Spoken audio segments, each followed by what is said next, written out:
इस शो की प्रायोजक है मां भवानी डेकोर प्राइवेट लिमिटेड, मतलब a complete floor solution, new 0 mile Dadar road, Muzaffarpur.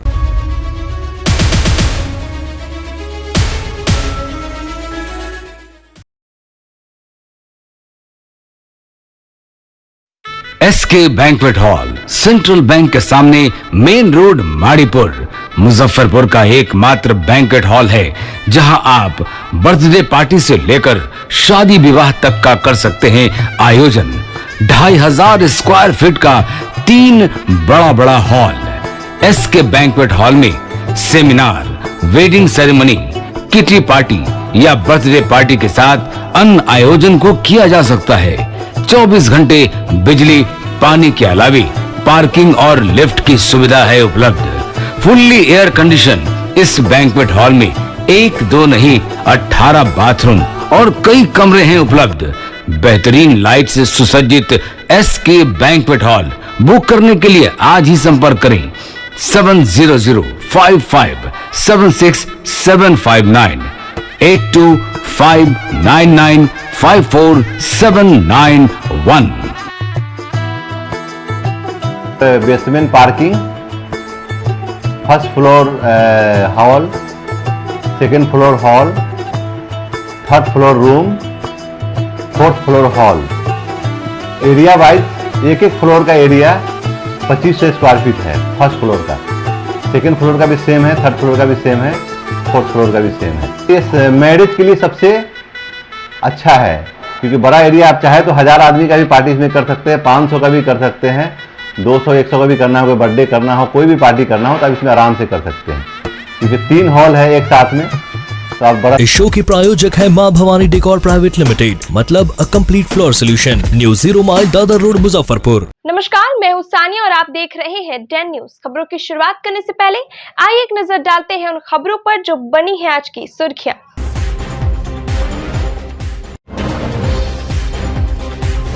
बैडिया में दिन दहाड़े डकैती, घर के सदस्यों को गन पॉइंट पर लेकर लुटेरों ने दिया घटना को अंजाम।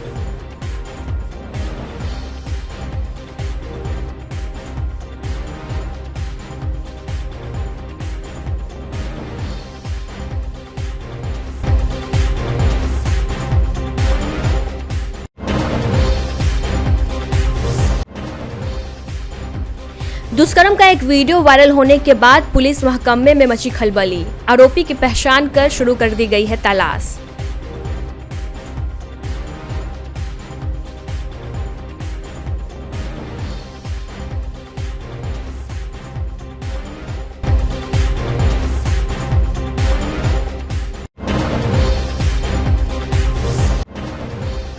और राजस्थान के उदयपुर की घटना से देश भर में उबाल। मुजफ्फरपुर के लोगों ने भी की आरोपितों को फांसी पर लटकाने की मांग।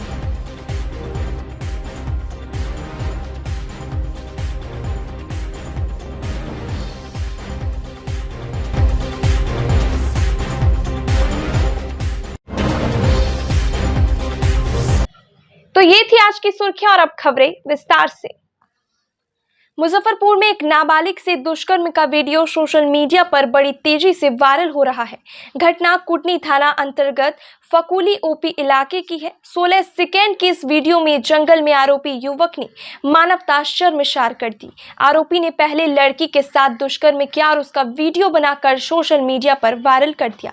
वीडियो वायरल होने के बाद पुलिस ने एक्शन लेते हुए आरोपी युवक के खिलाफ FIR दर्ज कर लिया है। डीएसपी पश्चिमी अभिषेक आनंद ने बताया कि आरोपी की पहचान कर ली गई है। उसकी गिरफ्तारी के लिए पुलिस छापेमारी कर रही है। फकली ओपी का मामला है। वहाँ पे एक नाबालिग लड़की के साथ दुष्कर्म करता हुआ एक वीडियो वायरल हुआ है।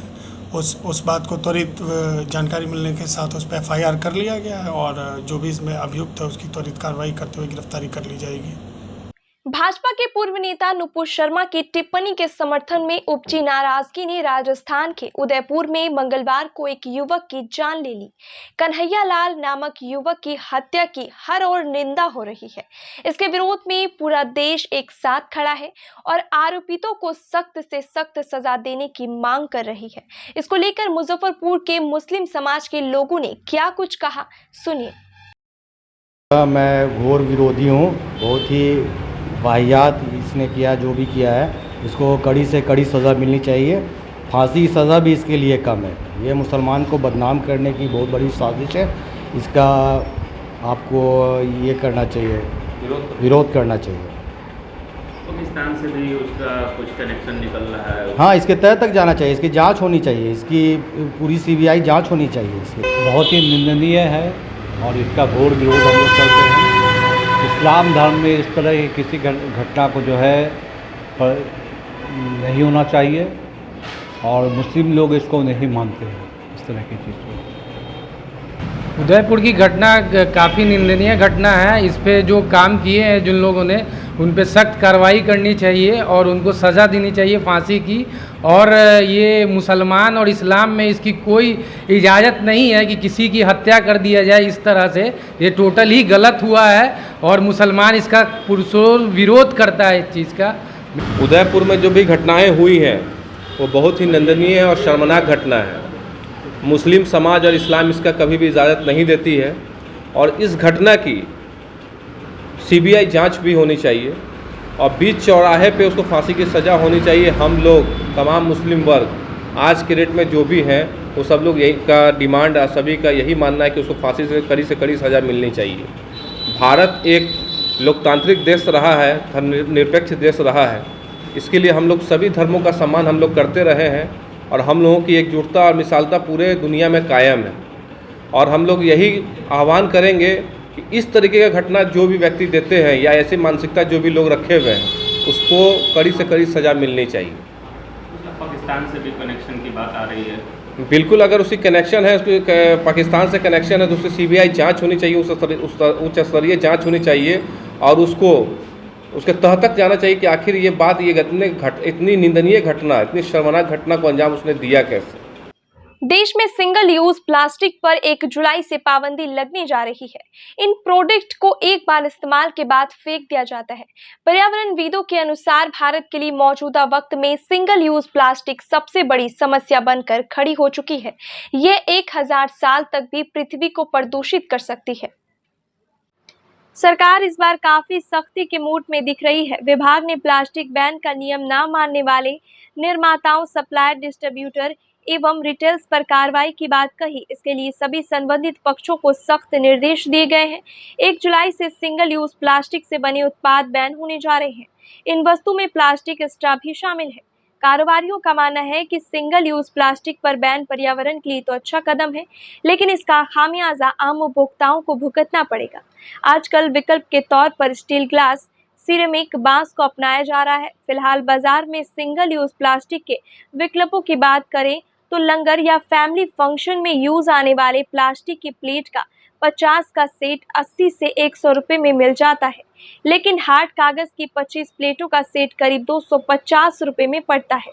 इसके अलावा गुब्बारों का फिलहाल कोई विकल्प मौजूद ही नहीं है। जिन प्रोडक्ट का हमने जिक्र किया है वे आमतौर पर छोटे कारोबारियों द्वारा इस्तेमाल की जाती है, लेकिन इस समय सबसे ज्यादा बवाल पेपर स्ट्रॉ को लेकर हो रहा है। सिंगल यूज प्लास्टिक बैन में फ्रूटी जैसे प्रोडक्ट के साथ आने वाली स्ट्रॉ भी शामिल है। इससे जुड़ी प्रोडक्ट में पेप्सी का ट्रॉपिकाना, डाबर कारियल जूस, कोका कोला का मज़ा और पार्ले एग्रो का फ्रूटी शामिल है। उन्हें अपने सस्ते लोकप्रिय पैक की कीमत बढ़ानी पड़ेगी। प्लास्टिक स्ट्रॉ पर बैन लगा तो कंपनियां 10 रुपये का पैक नहीं बेच पाएगी, यानी महंगाई का पत्थर उचटकर आम जनता के माथे पर ही लगेगा। सिंगल यूज प्लास्टिक कचरा उसे कहते हैं जिसका दोबारा इस्तेमाल करना व्यावहारिक नहीं है। ये कचरा लैंडफिल साइटों पर ही रह जाता है। सर्वे में यह भी पाया गया कि रिसाइकलिंग प्लांट दवाइयों और बिस्किट की पैकिंग के पाउडर और ट्रे लेने के लिए भी तैयार नहीं होते। स्टडी में पता चला है कि सिंगल यूज प्लास्टिक वेस्ट में सबसे अधिक मात्रा शैम्पू, बॉडी वॉश, पेट बॉटल, ट्यूब्स का है। यह प्लास्टिक लैंडफिल साइट की मिट्टी, पानी को प्रदूषित कर रही है। पूर्व मुख्यमंत्री कर्पूरी ठाकुर की मुजफ्फरपुर में आदमकद प्रतिमा लगाने सहित 4 सूत्री मांगों को लेकर गुरुवार को राष्ट्रीय नाई महासभा ने कलेक्ट्रेट में धरना दिया। बिहार सरकार पर आरोप लगाया गया कि शासन में नाई समाज पर अत्याचार बढ़ी है। जिले में कई नाई समाज के लोगों की हत्या हुई है, लेकिन अब तक किसी भी हत्यारे की गिरफ्तारी नहीं हुई।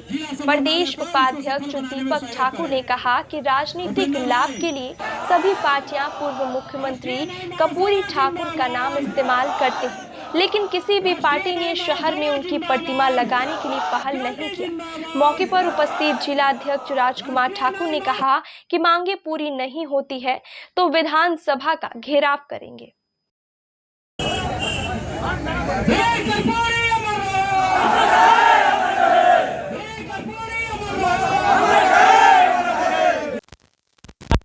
के बैनर तले मुजफ्फरपुर समरनालय पर आज एक दिवसीय राष्ट्रीय नामी महासभा की ओर से एक दिवसीय धरना दिया जा रहा है, जिसका मुख्य उद्देश्य और मुख्य मांग है। विगत 2 साल में हमारे समाज की 3 सैलून संचालक का हत्या हुआ है, जिसमें अभी तक FIR के बावजूद भी कोई गिरफ्तारी या प्रशासनिक कोई पहल नहीं हुई है। दूसरा मांग है, मुजफ्फरपुर जिला मुख्यालय में या पूरे शहरी क्षेत्र में कहीं पर भी कर्पूरी जी का कोई आदमकद प्रतिमा नहीं है, जो कि हम मांग करते हैं इस सरकार से कि मुजफ्फरपुर जिला मुख्यालय पर कर्पूरी जी की आदमकद प्रतिमा लगे। जबकि सारे पॉलिटिकल पार्टी के लोग सिर्फ कर्पूरी ठाकुर में अपना आस्था और विश्वास रखने की दावा करते हैं, लेकिन उनके प्रति कोई अभी तक कोई प्रतिमा लगाने का पहल नहीं हुआ है। साथियों, इसी के साथ हम आप लोग को एक और मांग के बारे में बताते हैं। हम लोग का मांग है, जननायक कर्पूरी ठाकुर और भिखारी ठाकुर के नाम पे मुजफ्फरपुर शहर में एक सड़क का भी नामांकन किया जाए। इसी सब मुद्दाओं को लेकर के आज मुजफ्फरपुर समरनालय में एक दिवसीय धरना रखा गया है। अगर हमारी मांग पूरा नहीं होता है तो आंदोलन चरणबद्ध तरीके से चलते रहेगा और इस कुंभकर्ण निंद्रा में जो सोई हुई सरकार है, हम लोग ईंट से ईंट बजाने का काम करेंगे। इसका आज हम लोग राष्ट्रीय नाई महासभा के बैनर तले एक दिवसीय धरना प्रदर्शन कर रहे हैं। यह धरना प्रदर्शन नहीं आप लोगों के चैनल के माध्यम से बता देना चाहता है कि जन सैलाब को देख लीजिए। इतना बारिश के बावजूद यह मुजफ्फरपुर के जो जन सैलाब नाइयों का उतरा है हथियार लेकर के। अगर हम लोगों का मांग नहीं मांगा गया तो याद रखिएगा, इस हथियार से, इस छुरा से साफ करने का काम करेंगे इस सरकार को। और चरणबद्ध आंदोलन मुजफ्फरपुर से होगी, जो बिहार ही नहीं देश के लोग मुजफ्फरपुर के नाई को देखने का काम करेंगे। हम यही मांग करते हैं कि मुजफ्फरपुर में जननायक कर्पूरी ठाकुर का आदमकद प्रतिमा लगे और नाइयों पर जो जुर्म हो रहा है इसको न्याय मिले। अगर न्याय नहीं मिलेगी तो माने इस पुलिस प्रशासन और सरकार को मैं चेताना चाहता हूँ।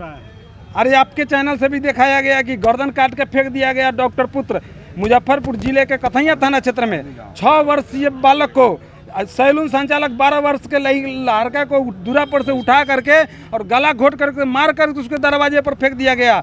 एक नाई के साहेबगंज थाना क्षेत्र में राजेपुर में दिन में दरवाजे पर चढ़ करके पीट के मुआ दिया गया और बाई नेम FIR के बावजूद अभी तक आरोपी गिरफ्तार नहीं है। यह दुर्भाग्य की बात है मुजफ्फरपुर के प्रशासन के। यह मांग कर रहे हैं कि उसका न्याय मिले इस गरीब परिवार को। मुजफ्फरपुर जिले के ग्रामीण क्षेत्रों में वर्षा के साथ ही किसानों ने धान की रोपनी शुरू कर दी है। 3 दिनों से हो रही झमाझम बारिश से किसान काफी खुश हैं। बखरी, मैठी, बेरुआ, जारंग पश्चिमी, रामनगर, बाघा खालूमा पंचायत के अधिकतर किसान धान की रोपाई में जुट गए। हालांकि कुछ किसानों ने बताया कि ये पानी रोपनी शुरू करने के लिए पर्याप्त नहीं है। वर्षा से जहां भीषण गर्मी से लोगों को कुछ राहत मिली, वहीं पानी के अभाव में सूख रहे धान की बिचड़ों को कुछ फायदा भी हुआ। किसान बताते हैं कि जली बीज लगाने से बिचड़ा 18 से 22 दिन में रोपनी करने के लिए तैयार हो जाता है। वहीं क्षेत्र के पूर्वी हिस्से के करीब 20% किसान ही धान की रोपनी करते हैं। अधिकतर किसान अपने खेतों में धान की रोपाई नहीं कर बुआई करते नजर आए। कितना फायदा हुआ है? अभी तो हम लोग के लिए फायदा तो नहीं है, अभी छोटा छोटा बिया है, अभी तो हम लोग को कोई फायदा नहीं है। अभी जो रोपबो करेंगे तभी बिया छोटा है, अभी बारिश हो रहा है, मर जाएगा। तब वो सब अलग अलग की बात होता है। कहीं कहीं के ऊंचास ज़मीन है, कहीं के नीचा है, इसलिए ऐसे जो धान की फसल के लिए फायदेमंद है। ऐसे तो फायदा के लिए है, बारिश तो पटवन से ठीक है।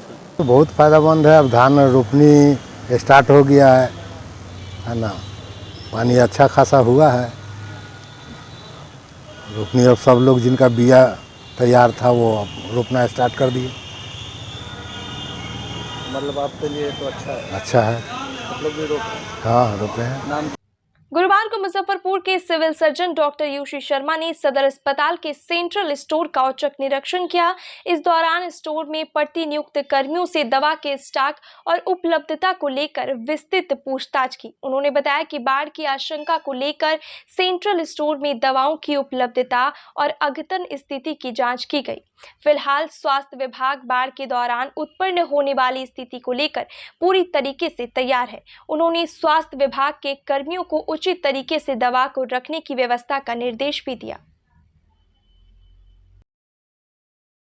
करीब करीब सभी दवाएं मेरे यहाँ उपलब्ध हैं, जो ईडीएल की हैं या इमरजेंसी के लिए जो फ्लड में जो आवश्यकता पड़ेगा वो सभी उपलब्ध हैं, कहीं कोई दिक्कत नहीं है। हैलोजन नहीं है, सप्लाई नहीं था, हैलोजन शायद नहीं आ रहा है, हैलोजन का विकल्प में एलोकेट हुआ है। कल हमको लगता है कि हमको मिल जाएगा वहाँ से, वो भी हम हर एक ब्लॉक में भिजवाने की स्थिति में आ जाएंगे। बाढ़ में शॉर्ट टर्म्स की शिकायतें ज़्यादा आती है, तो एंटीवेनम की वो सब है सफिशिएंट अमाउंट में। हर एक सीएचसी में हमारा ये एवीएस है।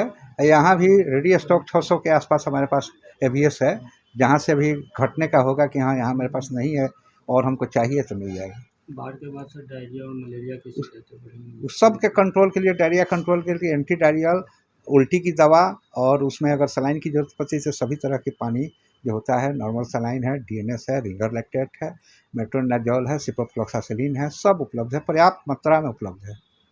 निरीक्षण के दौरान कोई कमी नहीं, करीब करीब सब कुछ ठीक ठाक था। हल्का फुल्का कार्टून वार्टून इधर उधर था, उसके लिए स्टाफ को कहे कि उसको जरा सा सजा करके रखने के लिए ऐसा रखें कि जो निकालना चाहें वही निकले, एक्सपायरी डेट उसका सबसे आगे नज़र आए, ताकि कभी किसी तरह का भूल नहीं हो। मुजफ्फरपुर जिले में कोरोना के नए मरीजों की संख्या में कमी आई है, वहीं पुराने मरीजों के स्वस्थ होने की रफ्तार बढ़ गई है। जिले में पिछले 24 घंटे में कोरोना के 2 एक्टिव मामले आए हैं। वहीं अब संक्रमितों की संख्या 50 के पार पहुंच गई है, पर संक्रमितों की संख्या में तेजी से कमी आ रही है। कम होते कोरोना के मामले से स्वास्थ्य विभाग ने भी राहत की सांस ली है। सिविल सर्जन डॉक्टर यूशी शर्मा ने बताया कि संक्रमण का मामला जिले में घट रहा है, लेकिन इससे अस्वस्थ नहीं होना है। कोरोना वायरस का नेचर है, कभी भी बढ़ सकता है, जिससे हमें सावधान रहना होगा और सरकार द्वारा जारी गाइडलाइन का पूरा तरह से पालन करना होगा। कितने केस हैं? कोविड के करीब करीब हमारे 50 केस अभी तक आए हैं। कल का 2 पॉजिटिव हुआ है। पॉजिटिविटी रेट हमारा काफ़ी घट गया है। जो केस निकल रहे थे उसका रफ्तार कम हो गया है। कल मात्र 2 केस निकला है। जांच मेरा पहले की ही रफ्तार से जैसे जांच हो रहा है उसी जांच हम कराते रह रहे हैं। उसमें काफ़ी लोग हैं और सेकेंड डोज में भी काफ़ी लोग छूटे हुए हैं। उन लोगों से मेरा निवेदन होगा कि जहां भी नियरेस्ट जगह पर हो वहां अपना द्वितीय खुराक और बूस्टर डोज अगर ड्यू है तो बूस्टर डोज अपना दिलवाएं, क्योंकि हमारे पास में इससे बड़ा कोई भी साधन नहीं है इम्यूनाइजेशन से कोविड को हराने का।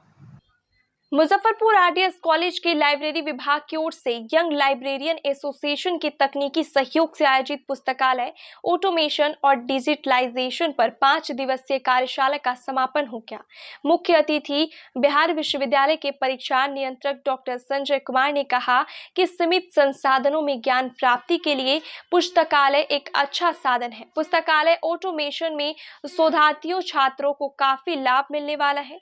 वहीं प्राचार्य डॉक्टर अमिता शर्मा ने कहा कि पुस्तकालय में उपलब्ध किताबें इंसानों की सबसे अच्छी दोस्त होती है। पुस्तकों में हर मुश्किल सवाल और परिस्थिति का हल छुपा होता है।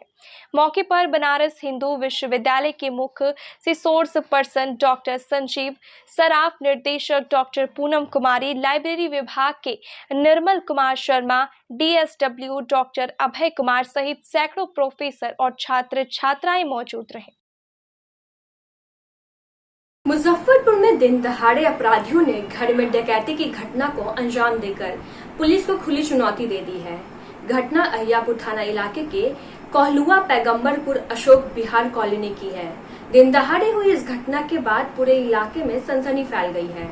जानकारी के अनुसार गुरुवार की दोपहर करीब 1:30 बजे मोतीपुर में राज्य खाद्य निगम में असिस्टेंट मैनेजर के रूप में तैनात रघुवंश प्रसाद के घर में 3 की संख्या में आए हथियारबंद अपराधियों ने उनकी बहू माधुरी के साथ जमकर मारपीट की और उनको गन पॉइंट पर ले लिया। इसके बाद एक कमरे में घर के सभी लोगों को बंद कर जमकर लूटपाट की घटना को अंजाम दिया। घर के अलमारी में रखे 15,000 कैश और करीब 2.5 लाख रुपए की ज्वेलरी पर हाथ साफ कर दिया। घटना के वक्त घर के पुरुष सदस्य मौजूद नहीं थे, घर में सिर्फ महिलाएं मौजूद थी। लगभग 10 मिनट तक अपराधियों ने घर में उत्पात मचाया। इधर घायल माधुरी की निजी अस्पताल में इलाज चल रहा है।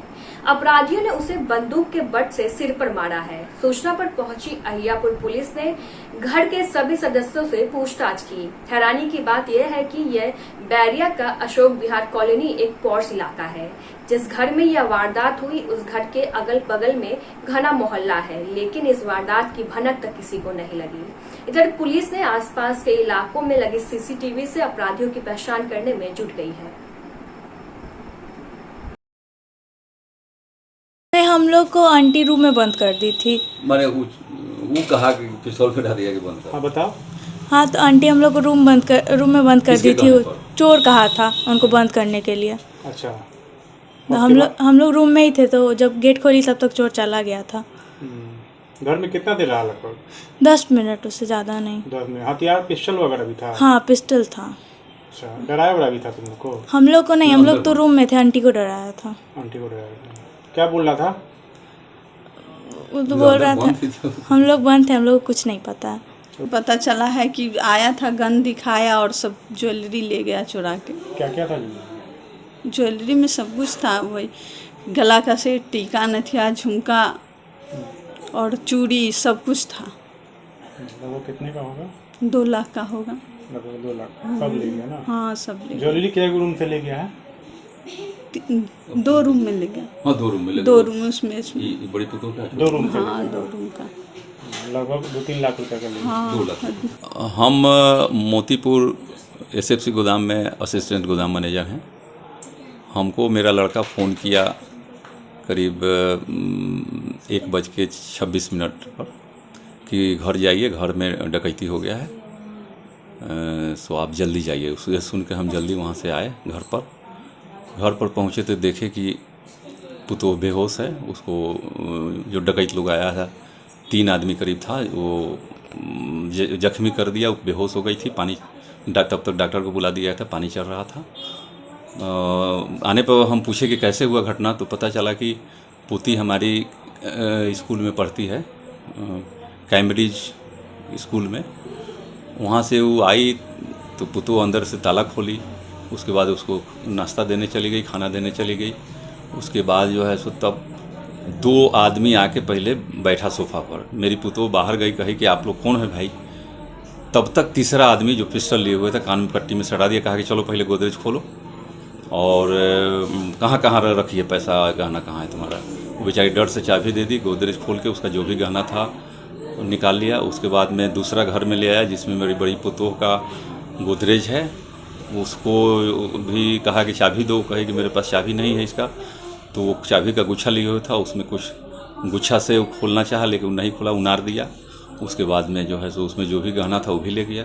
उसके बाद मेरा गोदरेज था, उस गोदरेज को में भी कपड़ा रखा रहता है, तो बाहर से खुला हुआ था, लॉकर बंद था। लॉकर में वो अपना चाबी से बहुत सारा चाबी लिए होते, जैसे खोल के लगता है कि निकाल लिया। उसमें जो है 15,000 रुपया रखा हुआ था मेरा, वो निकाल के ले गया। रूम में भी बंद कर दिया था सर? हाँ, तो ज्यों ही वो गुस्सा और पिस्टल दिखा के पुतोह को कनपट्टी में लगाया तो कहा, पूछा कि कितने बच्चे हैं, तो बोला कि अभी तो 3 बच्चे हैं घर में। कहाँ हैं? तो बोली कि टीवी देख रहे हैं। तो टीवी वाला रूम के चलो पहले लॉक कर दो, नहीं तो सबको मार देंगे। अभी डर से बेचारी टीवी वाला रूम का जो हैंडल बंद कर दिया उसके बाद जो है सो पुतोह को ले जाके वही गोदरेज सब खोलवाने लगी। गोदरेज से खोल के वही गहना सब जो था सो निकाल के पिस्टल के बल पर लूटा? पिस्टल के बल पर लूट लिया। अच्छा, दिन दहाड़े हुआ है ना? दिन दहाड़े हुआ है। ये मोहल्ला में पहली घटना है, बहुत ही दुखद घटना है। और ये डकैती का मामला है और लुटेरे आए और दिन दहाड़े सारा सामान लूट के ले गए। इस पर अंकुश लगना चाहिए। ये प्रशासन जो है इस पर सख्ती से काम करे मुजफ्फरपुर में लगातार हो रही बारिश से कटरा बागमती के जलस्तर में फिर से वृद्धि दर्ज की गई है। पीपा पुल के अप्रोच पथ पर पानी आ जाने से लोगों को आवागमन की समस्या से जूझना पड़ रहा है। राहगीर किसी तरह पैदल ही पुल पार कर रहे हैं। आपको बता दें कि 36 घंटे से हो रही वर्षा से बागमती के जलस्तर में करीब 2 फीट की वृद्धि दर्ज की गई है। पीपा पुल संचालक यातायात बहाल करने को चचरे निर्माण कर आवागमन चालू रखने का हर संभव प्रयास कर रहे हैं, लेकिन उससे बचना मुश्किल हो रहा है। उधर बाढ़ की बेचिंता किसानों को सताने लगी है। साग सब्जी की अधिकतर खेती बर्बाद हो चुकी है। वहीं जो बची है उसकी सुरक्षा में किसान जुटे हैं। बसघट्टा डाइवर्जन और माधोपुर मार्ग में पानी भर जाने से आवागमन बाधित हो गया है। तेहवाड़ा मार्ग में नाव चल रही है। वहीं डोमरी बहसौल मार्ग पर पानी चढ़ने का खतरा मंडराने लगा है। अंदामा जाने के मार्ग में पानी बढ़ने से आवागमन बाधित हो गया है। एसडीओ पूर्वी ज्ञान प्रकाश ने बताया कि नदी में बढ़ते जलस्तर को लेकर प्रशासन अलर्ट मोड पर है। पल पल की स्थिति पर जिला प्रशासन नजर बनाए हुए है। सभी अंचलाधिकारी और प्रखंड विकास पदाधिकारी को आवश्यक दिशा निर्देश दिए जा चुके हैं। बागमती नदी के पानी के आने के कारण बहुत परेशानी बढ़ रहा है। रास्ता बंद है पूरा? हाँ, भर ठेहुन पानी हिल गया है। अच्छा। लाठी के सहारा से भी आए हैं, कहीं कहीं टूटा हुआ है। हाँ, हाल में जो हम लोग का नेपाल है, तो नेपाल वाला एरिया में हेवी रेनफॉल होने के चलते वहाँ से पानी डिस्चार्ज किया जा रहा है। इसीलिए जो पूर्वी अनुमंडल में है, तो गंडक नदी का मेन आपका पश्चिमी अनुमंडल में है, पूर्वी में हम लोग का बूढ़ी गंडक है। तो बूढ़ी गंडक और बागमती और लखनदेई तीनों है अभी खतरे के निशान से जस्ट नीचे है। लेकिन हम लोग का जो फ्लड फाइटिंग वाला वर्क है वो लगातार हम लोग चल रहा है। जहाँ से भी सूचना प्राप्त हो रही है अविलंब उसको संबंधित जो प्रमंडल के एक्जीक्यूटिव इंजीनियर हैं उसको लेटर जा रहा है और फ्लड फाइटिंग का हम लोग काम करा रहे हैं। जैसे मीनापुर में बड़ा भारती में था, वहाँ भी किए, गाय घाट में भी भतकमा जगह था, वहाँ भी हम लोग लगातार कर रहे हैं। और एक जो मुसहरी में आपका है, तो आज उसको भी निर्देश दिया गया है कि जो मेन बांध पर जो रेन कट है उस रेन कट को मरम्मती के लिए। और सभी सामान्य जन से यही अपील है कि अगर तटबंध क्षतिग्रस्त होता है या कुछ भी अगर अवांछित चीज़ होता है तो तुरंत ऊंचे शरण स्थल पर चला जाना है। जो हम लोग का कोई भी सरकारी बिल्डिंग हो या प्राइवेट बिल्डिंग हो, लेकिन सेफ जगह पर चले जाना है और तुरंत इन्फॉर्मेशन प्रोवाइड कराना है कि जो भी राहत सामग्री या अन्य व्यवस्था हो उसको हम लोग अविलंब वहाँ पहुँचा सकें। कुछ मतलब चचरी पुल भी टूटे हैं, सड़कों पर भी पानी आया, तो यातायात को व्यवस्थित करने के लिए वो तो चचरी पुल जो वहाँ पर टूटा है बगची वाला में कटरा में, उसका तो ऑलरेडी डिस्टेंस है कि बेनीबाद होके जाना है, उसमें डिस्टेंस बढ़ जाएगा। और जो वैकल्पिक व्यवस्था होगी उसका भी हम लोग प्रयास कर रहे हैं। और नाव की सुविधा का भी नाव का अंचलाधिकारी के द्वारा सब एग्रीमेंट करा लिया गया है, दर भी उसका निर्धारित कर दिया गया है, हम लोग न्यूज़ पेपर में दिए हुए हैं। तो नाव की व्यवस्था हम लोग पास है, जहाँ आवश्यकता होगी उसको नाव को भी हम लोग प्रोवाइड करेंगे। गुरुवार को सूक्ष्म मध्यम एवं लघु उद्योग भारत सरकार की ओर से बिहार को द्वितीय पुरस्कार से सम्मानित किए जाने पर उत्तर बिहार वाणिज्य परिषद के महामंत्री सज्जन शर्मा ने परिषद के सदस्यों को मिठाई खिलाकर हर्ष जताया। साथ ही कहा कि उद्योग मंत्री शाहनवाज हुसैन के अथक प्रयास एवं उनके प्रोत्साहन से बिहार में उद्योग लगाने में जो अनुकूल परिस्थितियां तैयार हुई है, इसके लिए परिषद उन्हें तहे दिल से धन्यवाद देती है। परिषद अध्यक्ष पुरुषोत्तम लाल पोदार ने कहा कि अगर बिहार सरकार उत्तर प्रदेश की तर्ज पर बिहार के औद्योगिक जिले में एयर कनेक्टिविटी की सुविधा बढ़ा दे तो बिहार दूसरे नंबर से 1 नंबर पर जल्दी पहुंच जाएगा। वहीं परिषद के महामंत्री सज्जन शर्मा ने कहा कि बिहार में उद्योग धंधे के लिए जो जरूरी चीजें हैं वो सभी उपलब्ध है। बिहार के कुशल कारीगरों के बदौलत मुंबई और गुजरात जैसे महानगर आज तरक्की कर रहे हैं। बिहार के कुशल मजदूरों के कारण बिहार जल्द ही 1 नंबर की पोजीशन भी हासिल कर लेगा। बिहार के लिए आज का दिन गौरवशाली दिन है। माननीय उद्योग मंत्री के द्वारा विगत 2 वर्षों से किए जा रहे अथक प्रयास का ये परिणाम है कि भारतवर्ष में बिहार को दूसरा स्थान प्राप्त हुआ। सरकार से मेरी एक विशेष विनती है परिषद के तरफ से कि छोटे छोटे उद्योगों को प्रोत्साहित करने के लिए जो यह कदम उठाया है यह सराहनीय है, लेकिन ज़मीनी स्तर पर यदि इस पर और ध्यान दिया जाए तो वो दिन दूर नहीं जब बिहार प्रदेश बम्बई और गुजरात से भी अव्वल दर्जे में आ जाएगा। चूँकि हमारे यहाँ के ही कुशल श्रमिक अन्य प्रदेशों में जाकर उनकी प्रगति में अपना पूरा योगदान देते हैं, कोई भी ऐसा श्रमिक नहीं होगा जो अपना घर छोड़कर बाहर जाए। यदि उसे यहीं पर व्यवसाय मिलने, अपना जीविकोपार्जन के लिए उसको राशि मिलने लगेगी, तो वो यहीं पे अपना जीवन यापन करेंगे, परिवार के साथ रहेंगे और प्रदेश की प्रगति में अपना पूरा योगदान देंगे। बहुत खुशी की बात है, केंद्र सरकार ने ये सराहनीय काम किया है, उद्योग मंत्री ने सराहनीय काम किया है। स्कोप भी बहुत है उत्तर बिहार में, केवल अभी तक यूज नहीं हो रहा था सरकार के द्वारा, नहीं तो नदी यहाँ है, ज़मीन यहाँ है, मिट्टी यहाँ है, मजदूर यहाँ है। किसी भी उद्योग को चलाने के लिए 4 चीज़ की आवश्यकता होती है, चारों यहाँ है, जो बाहर महाराष्ट्र और गुजरात में जाकर देते हैं और उसका नाम रोशन करते हैं। तीसरी बात है हवाई सेवा। हवाई सेवा नहीं होने से भी उद्योगपतियों की संख्या यहाँ है, लेकिन अब बहुत कम है। बाहर के लोग इस जगह के वातावरण को देखते हुए आना चाहते हैं, लेकिन वो सुबह में आएँ, दिन भर अपनी ऑफिस की कार्यगति को विजिट करें और रात में अपने घर जाकर खाना खा के सोएं, ऐसी सुविधा वो खोजते हैं। वो हवाई यात्रा चालू होने से ही होगी। आपके बगल में यूपी है, कुशीनगर में हवाई अड्डा है, गोरखपुर में हवाई अड्डा, लखनऊ में हवाई अड्डा, तो वहाँ विकास हो रहा है।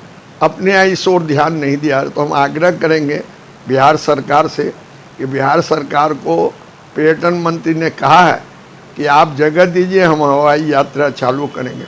तो पाला इनके पास आया हुआ, इनको गंभीरता से सोचना चाहिए और पताई एयरपोर्ट को चालू कीजिए। उद्योग का तो जाल बीत जाएगा उत्तर बिहार में, और अघोषित राजधानी कहा जाने वाला बिहार, उत्तर बिहार वास्तव में राजधानी वाला बिहार हो जाएगा। महान स्वतंत्रता सेनानी दादा भाई नौरोजी की 105वीं पुण्यतिथि पर गुरुवार को मुजफ्फरपुर के शहीद भगवान लाल पुस्तकालय भवन में श्रद्धांजलि सभा का आयोजन किया गया, जिसमें मोर्चा के महासचिव मोहन प्रसाद सन्ना, अधिवक्ता मुन्नी चौधरी, गणेश प्रसाद, जगदीश शर्मा सहित उपस्थित लोगों ने उनके चित्र पर पुष्प चढ़ाकर श्रद्धासुमन अर्पित किया। मोर्चा के महासचिव मोहन प्रसाद सिन्हा ने कहा कि उनके योगदान को राष्ट्र कभी भूल नहीं सकता। बेमिसाल अद्वितीय प्रतिभा के महान व्यक्तित्व रहे, जिन्होंने समाज सुधारने के लिए अनेकों कार्य किए।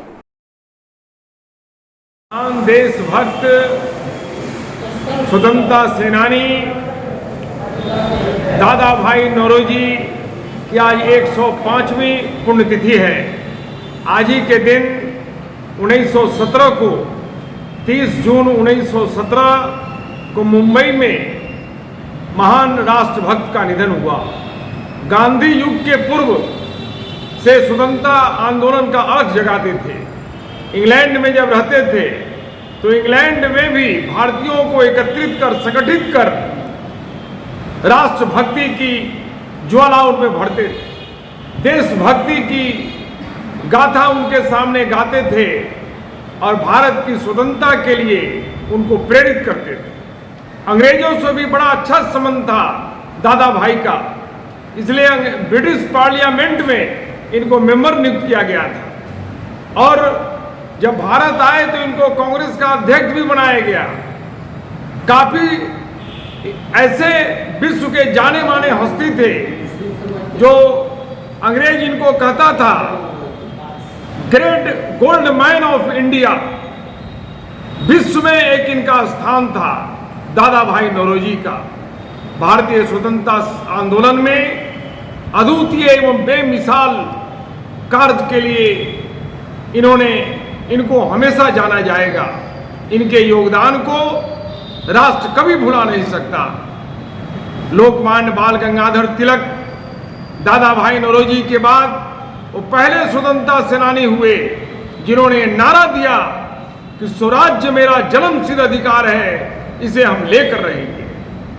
लोकमान्य बाल गंगाधर तिलक ने ही स्वतंत्रता आंदोलन को आगे बढ़ाने के लिए गणेश पूजा का शुभारंभ किया था, श्री गणेश किया था, गणेश चौथी का, जो आज महाराष्ट्र में वो विराट रूप ले चुका है। महाराष्ट्र का सबसे बड़ा त्यौहार गणेश पूजा होता है, चाहे वो फिल्मी हस्ती हो या एक साधारण व्यक्ति हो, हर घर में गणेश की पूजा होती है। यह लोकमान्य बाल गंगाधर तिलक ने ही शुरू किया था। दादा भाई नौरोजी आज हमारे बीच नहीं, लेकिन उनके द्वारा किए गए कार्य को देश हमेशा याद करेगा। मैं भारत सरकार से मांग करूंगा कि दादा भाई नौरोजी जो स्वतंत्रता आंदोलन का अलग जगाए थे, जिन्हें great gold man of India कहा जाता था, उनकी जयंती और पुण्यतिथि राजकीय समारोह के रूप में राष्ट्रीय स्तर पर आयोजित हो। आज की खबरों में बस इतना ही। कल फिर मिलेंगे कुछ नई खबरों के साथ। तब तक के लिए डैन न्यूज परिवार को दीजिए इजाजत। नमस्कार। इस शो के प्रायोजक है मां भवानी डेकोर प्राइवेट लिमिटेड, मतलब a complete floor solution, new 0 mile Dadar road, Muzaffarpur.